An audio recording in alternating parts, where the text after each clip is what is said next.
Failure to use contraceptives has diverse effects on women, such as unintended pregnancies and births that result in high fertility and poor maternal health outcomes. In Uganda, knowledge on contraceptive use is high. However, usage is still low due to scarce literature on predicators on contraceptive use across regions. Batenga Jen, who is a mother of 6, is one of the many women who are using contraceptives. So what method are you using now, and what has the experience been like? Well, I started with the pills, and the effects were extreme for me. That I could bleed so much, which prompted me to trying out other methods like the injector plan, which too had dire consequences. Until when I found the self-inject contraceptive, a very easy to use method with no bad side effects. Batenga, how long did it take you to convince your husband about the usage of contraceptive, and was he supportive at all stages? It wasn't easy because he is a Muslim, but I shared about the financial constraints and he understood my direction. He was with me through the entire journey of this decision. He always walked with me to hospital. Lucky describes her situation given that many women face the biggest resistance from their partners. We drive off to another village where we meet Jennifer, a mother of 2 who believes that all dreams are valid if one intends to use contraceptives. After my firstborn, the situation was dire. I saw my dreams flying away. I chose to use the self-inject to run after them. And indeed, I am on the right path. And when we come down to the dynamics of the second lockdown, now this is in the same wave. We'll start with, and that was between May and July 2021.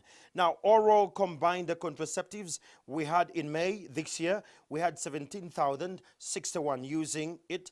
Then in June, we had 19,948. They were going up. And in July, we had 19,685. They slumped a little bit down. Then we had the injectable, that is the Sayana Price, the injector, the self-inject.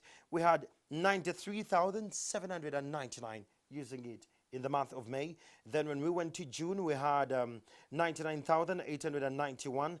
And then we went a little further. It came down in July, where they were using only 354. Going down the 4-year implant, this is the senior plant. We had 1,079 using it. In June, we had 680. And in July, we had 1,045 people using it. Then the 3-year implant in the second lockdown from May, we had 59,862 people using it. In June, we had 59,112. And in July, we had 57,189. And the 5-year implant, this is the Jadela, for those of you who love to use the implants. Now, in May, we had Jadela had 36,275 people using it. Then in June, it had 37,537 people using it. And then in July, we had 37,294. So the numbers were not that scary. They were going up and a bit down, then they went back up and they steadily stayed there. Then we have the IUD. This is the copper T.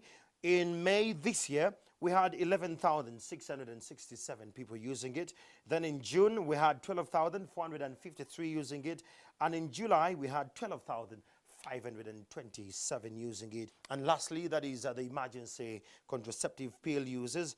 In May this year, we had 5,343 using it. Then in June, we had 5,646. They were going up. And then in July, we had 5,655 using the emergency pills.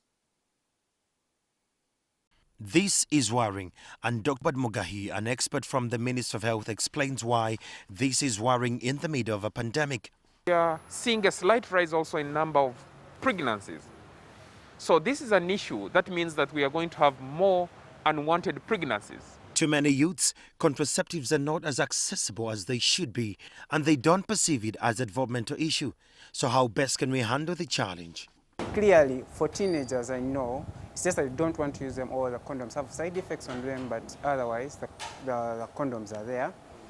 These other products are very hard to get.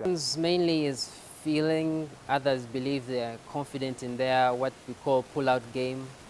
Others have, it's in line with their faith. You do not have access to pills because you do not afford them. You do not have access to condoms because they are not available. And you don't even have access to maybe different other family planning methods like an injector plan and etc.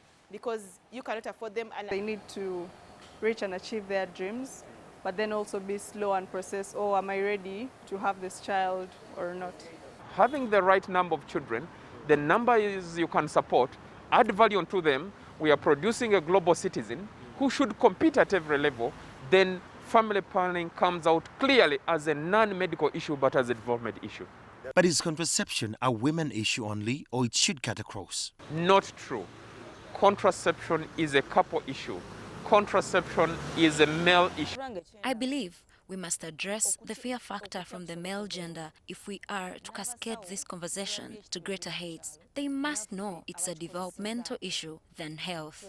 And the leaders themselves, I feel that they have not targeted that point. They only focus on the girls that are pregnant. What do we do for them next? But what about those girls that haven't yet gotten pregnant? With the introduction of modern methods like the self-inject as a country, we can reduce access barriers to injectable contraceptives, which remain prescription-only medications in Uganda. Overall, there is limited knowledge about contraceptive methods among men in Uganda. Surprisingly, fears about the side effects of modern contraceptive methods appear to be common among men. Family planning services in Uganda could be significantly strengthened by renewed efforts to focus on men's knowledge, fears and misconceptions. Andrew Chamagero, NTV News.